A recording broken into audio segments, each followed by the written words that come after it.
Hello everyone, good morning. Welcome back to my channel.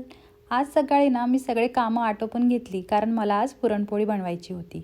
आता तुम्ही म्हणाल संक्रांत तर झाली, ही आता का पुरणपोळी बनवते? संक्रांतीच्या दिवशी ना आम्ही आधीच खूप जास्त गोड खाल्लं होतं, म्हणून पुरणपोळी खाण्याची इच्छा नव्हती. पण पुरणपोळी तर आवडतेच ना, म्हणून मग मी आज परत ती बनवायला घेतली. आणि इथे ना पुरणपोळी मी पहिली वेळा बनवत आहे. इंडियामध्ये मी बनवायची, पण तिथे ना सगळ्या गोष्टी अवेलेबल असायच्या, पण इथे माझ्याकडे पुरण यंत्र पण नाही आहे. मग मी चाळणीमधून पुरण बारीक केलं आणि बरं झालं की ते बरोबर बनलं म्हणून. त्यानंतर मी त्याला ना घट्ट करायला ठेवलं होतं, पण हा चमचा ना पडूनच जात होता. तर माझ्या मम्मीने मला सांगितलं होतं की जोपर्यंत हा सराटा उभा राहत नाही ना, तोपर्यंत त्या डाळीला चांगलं ड्राय करून घ्यायचं. आणि मी ते ट्राय करत होती, पण ते काही माझ्याकडून होत नव्हतं. आणि फायनली तो राहिला आणि माझी ना डाळ व्यवस्थित शिजून झाली होती आणि ड्राय पण करून झाली होती. त्यानंतर मी त्यामध्ये वेलची पूड टाकली आणि नंतर त्याला साईडला करून ठेवलं. आता कसं आहे ना, माझे अहो आहे मुंबईचे, म्हणून त्यांना पुरणपोळी आवडते आमटीसोबत. आणि मी आहे विदर्भाची, त्यामुळे मला पुरणपोळी आवडते तुपासोबत. त्यामुळे मी त्यांच्यासाठी आमटी बनवत होती. तुम्हाला पुरणपोळी कशासोबत आवडते मला नक्की कमेंट करून सांगा. त्यानंतर मी आमटी बनवायला घेतली आणि तुमच्यापैकी बऱ्याच लोकांच्या मला कमेंट येतात की अमेरिकेमध्ये आग लागली आहे का? तर हो, अमेरिकेमध्ये आग लागली होती, पण मी जिथे राहते ना तिथे नाही. कॅलिफोर्नियामध्ये आग लागली होती आणि मी ना व्हर्जिनियामध्ये राहते. म्हणून काळजी करण्याचं काही एक कारण नाही, मी एकदम सेफ आहे. पण तुमचे हे सगळे प्रश्न ऐकून ना मला खूप जास्त चांगलं वाटत होतं की कुणाला तरी माझी काळजी आहे असं वाटत होतं. म्हणजे मला तुम्ही सगळे माझ्या फॅमिली मेंबरसारखेच वाटता. जशी माझी फॅमिली माझी काळजी घेते, तसेच तुम्ही पण माझी काळजी घेता असं मला वाटायला लागलं. आणि हे सगळं बघून ना मला खूप छान वाटत होतं. तुमच्यापैकी बऱ्याच लोकांचा प्रश्न असा होता की इथे आपल्यासारखी मार्केटमध्ये दुकानं आहे की नाही? तर नाही, अमेरिकेमध्ये ना फक्त अशा सिलेक्टेड जागेवरच दुकानं असतात. तुम्हाला आपल्या इंडियासारखी सगळीकडे रस्त्यावर दुकानं दिसणार नाही. इथे ना आपण जिथे राहतो तिथून थोडा 5-10 मिनटं अंतरावर ना असा एक पूर्ण एरिया बनवलेला असतो आणि त्या एरियामध्ये तुम्हाला सगळ्या टाईपची दुकानं मिळतील आणि तिथूनच आपल्याला भाजीपाला किंवा किराणा असं घ्यावं लागतं. आपल्या इंडियासारखं नाही आहे इथे की बाबा पूर्ण रस्त्यावरच मार्केट आहे आणि दुकानं आहे, असं इथे काहीही नसतं. त्यामुळे इथे प्रत्येक छोट्या-छोट्या गोष्टीसाठी ना आपल्याला तिथे जावं लागतं. आणि इंडियन स्टोअरमध्ये पण जावं लागतं मिरची घ्यायला किंवा आपली इंडियन काही सामान घ्यायचं असेल ना, तर त्यासाठी इंडियन स्टोअरमध्येच जावं लागतं. आणि इंडियन स्टोअर ना थोडे लांब आहे, असे जवळ नसतात. आणि तुम्ही प्राईस तर सगळ्यांनी बघितलेलीच आहे की किती जास्त प्राईस असते म्हणून.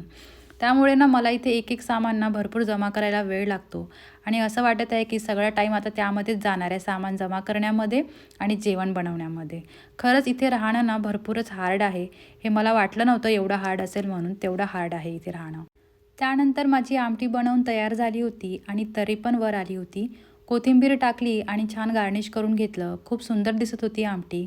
त्यानंतर मला फक्त पुरणपोळी बनवायची बाकी होती, बाकी सगळं बनवून झालं होतं. त्यासाठी आधी मी सगळे गोळे करून ठेवले होते आणि पुरणाचे पण गोळे केले आणि एक त्यामध्ये टाकलं आणि लाटून घेतली.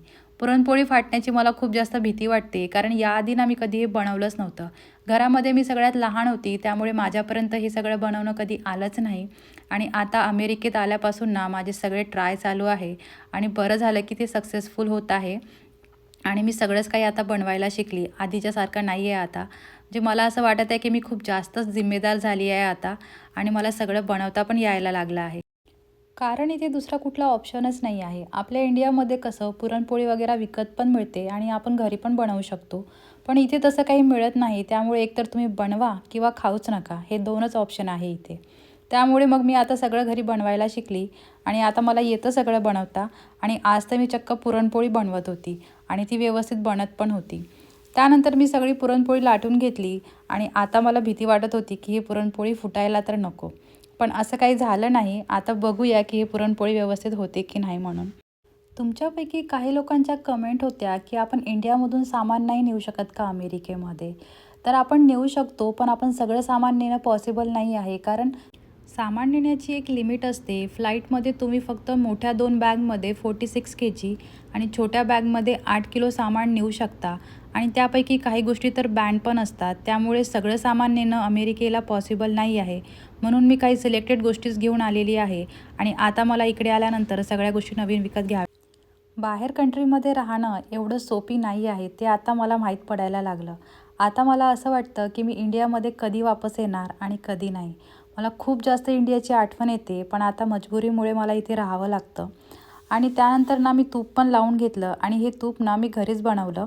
आता हे कसं बनवलं हे तुम्हाला मी नेक्स्ट व्हिडिओमध्ये सांगेल. पुरणपोळीचा स्वयंपाक म्हटलं की थोडा वेळच लागतो बनवण्यासाठी आणि म्हणून मी पटापट सगळं काही करत होती, तरी पण वेळ होतच होता. आणि माझ्या पुरणपोळीला मी पलटवलं आणि वरून तूप पण लावून घेतलं आणि फायनली माझी पुरणपोळी ना फुगायला लागली. मी तर जाम खुश झाली की मी बरोबर प्रॉपर पुरणपोळी बनवली असं मला वाटत होतं. तुम्हाला काय वाटतं, मला पुरणपोळी जमली की नाही? कारण मला तरी वाटत आहे की व्यवस्थित ही फुगली पण आणि पाहायला पण खूप छान दिसत होती. अमेरिकेमध्ये आल्यापासून ना मी जेवण जरा जास्तच चांगली बनवायला लागली. म्हणजे मी आधी पण बनवत होती, पण इथे आल्यापासून ना मला सगळंच बनवावं लागतं. इंडियामध्ये असताना कसं काही गोष्टी आम्ही ऑर्डर पण करायचो. आणि माझी पुरणपोळी बघा किती छान फुगली आहे आणि एकदम परफेक्ट पुरणपोळी बनवून रेडी झाली आहे. मी तर एकदम खुश होती की माझी पुरणपोळी एवढी फुगली. त्यानंतर मी ताट पण सजवून घेतलं. त्यामध्ये दूध, तूप आणि मी बनवलेली आमटी आणि पुरणपोळी होती. आणि पुरणपोळ्या खूप छान दिसत होत्या आणि एकदम परफेक्ट पण बनल्या होत्या. त्यानंतर मी त्यांना टेस्ट करून बघितलं, तर पुरणपोळी खूप जास्त टेस्टी झाली होती आणि आमटी पण खूप छान झाली होती. तुम्हाला मी बनवलेली पुरणपोळी आवडली का? मला नक्की कमेंट करून सांगा आणि सगळ्यांनी जेवायला या आणि चॅनल सबस्क्राईब करायला विसरू नका.